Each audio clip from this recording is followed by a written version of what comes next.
Hey Buns, today I want to talk about what makes Final Fantasy XIV so unique, so special. What is it that is in the secret sauce? Because yes, probably any of these ingredients that I will mention, maybe you could think of that ingredient in some other game. But I want to talk about how they all come together to make this special sauce. What is in it? What is the secret? What is in the Krabby Patty? That's what we're going to talk about here today. Lately, we have had a massive influx of new players coming to play Final Fantasy XIV, and I've seen a ton of new players joining the Discord server, in the Twitch chat. I constantly see new people coming in and asking questions. And one thing I very often have been seeing repeated from especially people coming from WoW is that, oh, this is so refreshing. This is like a breath of fresh air for me. And that is an experience that I had. You know, I came from WoW as well. I mean, I was a very hardcore WoW player before. And I wanted to kind of pin down what is it that's so refreshing about this game. One thing that really does come to mind that I think maybe the most important thing, because I feel like it has a bit of a trickle-down effect and has a positive impact on all the rest of the game and is the reason why so many other things are good. And that is the fact that the devs really care about the game, not only the game, but also the players. It is, to an extent, I think, that has transcended the boundaries of what is normal in game development by a lot. It has truly become something extraordinary. One thing I have not been able to stop thinking about, and that is like one of the reasons I feel this way, is because of Soken's speech that he gave at FanFest just a week or two ago, and Yoshida's involvement in that speech. I would encourage you, watch that speech, listen to it in Soken's own words, let him tell you this story. It is worth it because it's really a personal message from him to you, the player, which is why that's what I'm talking about here, this relationship. And I will put a link to that in the description box below. Essentially, he was talking about his cancer diagnosis, how he had been working on Final Fantasy XIV from the hospital bed for 6 or 7 months, not telling anybody else besides Yoshida about it. And he's in remission now, so that's something to celebrate. But he said that seeing all those reactions from the players around the world while he was in the hospital room, it helped me so much to fight the cancer I have. He said, you can't forget, it's all of you and all of your love that brought me back. And I realized through all of this that video games can really heal. Then Yoshida joined in, and Yoshida was like crying, and obviously, you know, you see the love that they have for each other on the dev team. And Yoshida said that Soken had told him during this time, we have to keep going. We have to do it for the players. The best cure for my cancer is the cheer from the fans. At a certain point, it really becomes more than just about, you know, a job where you work on a game and you put out the content. It's like, this has become something much greater. And like, I feel it, you know, I feel the love that they put into the game. I have that love for the game, and I have that love for them too. I'm just so happy that he's back. For those who don't know, Soken is the sound director and composer for Final Fantasy XIV, and as such, he's responsible for one of the major aspects of 14's uniqueness, which is its incredible soundtrack. So often I have people on the stream come in and ask, like, wait, is this the in-game music? And I'm always very happy to say yes. Yes, it is. Maybe because of the fact it's also an MMO, it's an online service. We have this ongoing connection with them where it's this living, breathing, evolving thing where like they give us the content and we all celebrate it and we're like, oh, that was amazing. And then like they're happy about that, or they see what we don't like and they try to adjust it. And it's like almost like a co-creative sort of experience where like our bond strengthens over time as we know that they're listening and we grow to trust them more. It's like, feels very healthy. I know that Square Enix is a company. They are a business, they're a corporation. And, you know, I often try to remind myself the corporation is not your friend. But these people, Yoshida, Soken, Koji, you know, all these beautiful people that are working on this game, I think they really do love us. Players feel, oh, I'm taken care of, and it makes them want to take care of each other. I think that's one of the reasons we have such a healthy community. I was in the new Nier raid the other day at the tower, and there was a new person there, and he was freaking out in the chat, and he was making all kinds of mistakes, and he kept apologizing and saying, I'm so sorry, I'm terrible, like, oh, blah, blah. And this is like 24 people in this raid, and everybody was writing back like, hey, you're fine, you're new, you're learning, it's okay, like chill out.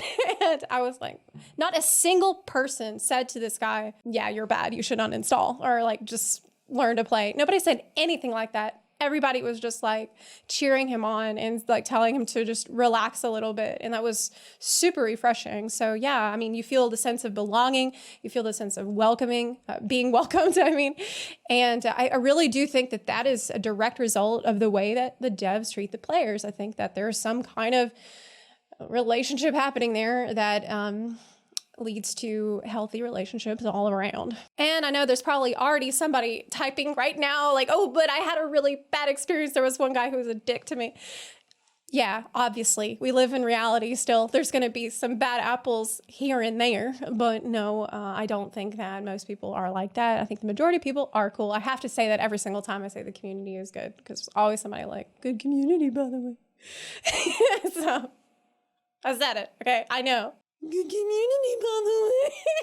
One thing I really like about Final Fantasy 14 as a person that is generally annoyed when people tell me what to do is not really being told what to do. Now, this can be positive and negative. There can be a situation where you're a new player and you're not being told what to do and you have absolutely no idea where to go or what's going on. That's pretty common. But I think it's better than a situation where you log in and you're presented with a checklist of things that you need to do right away, or you're going to fall behind. If you don't do these things right now, it's going to suck for you later. Instead, especially at end game, like I realize when you're leveling, you're going through quest to quest, and you might feel like, oh, here's a chain of things, but I mean, there's no rush. You don't have to do that next quest right away. You can go unlock a new job. You could go do your hunting log or something. But especially at end game, it really often feels like an open slate. Like this is big playground to dive into and do whatever I feel like doing. Like, do I want to go level? Do I want to get tomestones today? Do I want to do hunts? Do I want to do beast tribe? Do I want to do side quests? Maybe I want to do sightseeing. Do I want to go for a relic, new relic, old relic, PvP? Like there was a ton of different things. Like right now I'm actually doing ultimate, which is interestingly the highest level of difficulty that you can attempt in the game, but does not give any, like it only gives cosmetic rewards. So there's a title and there's a really awesome looking weapon, but it's just for glamour. It's just for appearances. It's not actually like the best weapon that you could get. And I think that's a very interesting choice from the dev team, who maybe not wanting to put excessive pressure on the player. Most people can just go through Savage and get their bis and then feel like, well, I can go do whatever I want to do now. Like it's that flexibility that I think the game tries to reinforce. Yoshida once in an interview said, we no longer create Savage content for the top of the top players, because that's for Ultimate. Ultimate is for the top players. Compared to other MMOs, a lot of people in FFXIV play the Savage raids, and if we don't get those players to clear, there will be even less players who challenge the next raid tier. We don't even set a proper estimate of this raid will be cleared by so-and-so in so-and-so hours anymore. Instead, we prioritize this difficult is what most players will be able to enjoy together. So when designing the Savage raids, they ask themselves, how hard can we push the majority of players where they can still bring their friends in, still have a good time playing the game together? And I want to add that if you just hear that quote without ever doing Savage raids, you might think to yourself, oh, well, the Savage raids are dumbed down. They're easy. They're not. They're really not. I mean, like, there's 4 fights in every tier. I'm just going to quickly explain this. The first boss is pretty easy, pretty accessible, and they get a little harder until the last boss is like pretty beastly and pretty challenging to do, and will take a while depending on your skill level. But the point is that you can clear Savage because that is how it is designed for the majority of people to be able to do the content and have fun and not get so stressed that they quit in the middle of it. Picking up your best in slot gear, feeling like you've reached the top of the mountain, and then you're free to fly and do whatever you want to do, like even play other games if you want. You won't fall behind too bad. It's just a very chill approach that, in not putting excessive pressure on you, gives you the freedom and the flexibility to decide for yourself what you want to do instead of telling you what you should be doing. It's not pigeonholing you into any particular sort of content, and it respects your time enough to give you the autonomy to decide what you want to do. And whatever you choose, you will be rewarded for the time spent doing that. I think that actually ties back to the first point that I made about the dev attitude to the players. I think that the devs need to have a certain level of respect for the player before they are willing to give the player the amount of freedom and autonomy that we tend to have in this game, and not you know, push you in any one way or tell you this is the thing that you need to be doing. This is what we want you to be doing. They don't do that. It's really up to you. And that's pretty refreshing. The story, everyone knows, is amazing. It's one of the best reviewed Final Fantasy games ever across all of the franchise for good reason. Shadowbringers has been phenomenal, and more than that, it centers you as the hero of the story, which is incredibly refreshing depending on what game you are coming from. I wanted to say something that's been refreshing for me after doing a lot of other stories in the game, like job stories, side quest stories. There's one thing that always is there. There's this one theme that's always there, and that is hope.